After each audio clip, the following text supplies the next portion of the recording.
Jelang dibukanya bursa transfer paruh musim Liga 1 2023-2024, PSM Makassar sudah dikaitkan dengan beberapa pemain khususnya yang berposisi sebagai penyerang.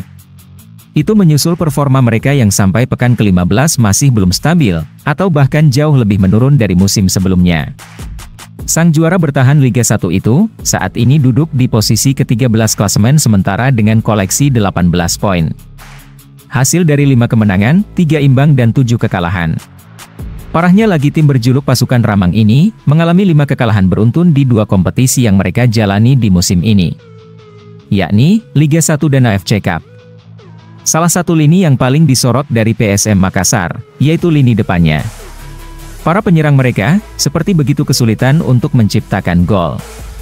Dari 5 pemain yang dimiliki untuk mengisi pos nomor 9 atau penyerang utama, diketahui hanya 2 pemain yang baru bisa mencetak gol yakni Everton Nascimento dan Andi Harjito, yang masing-masing baru menciptakan gol sejauh ini.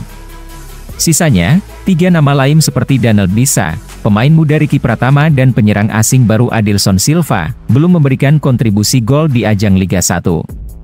Ini tentunya menjadi PR besar untuk PSM di putaran kedua Liga 1, agar segera mencari pemain depan yang bisa menjamin tim mendulang gol. Pemain tersebut bernama Amir Hamzah Nazalima yang berposisi sebagai penyerang, dan saat itu berstatus sebagai pemain trial di PSM.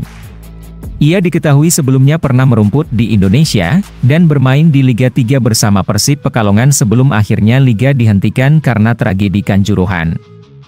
Pemain asal Brunei Darussalam ini, juga diketahui pernah merumput bersama Persikap Kabupaten Bandung dan Persikota Tangerang. Selanjutnya, Amir Hamzah yang memutuskan untuk berkarir keluar dari Indonesia, dengan menerima pinangan tim Timor Leste, Assalam FC.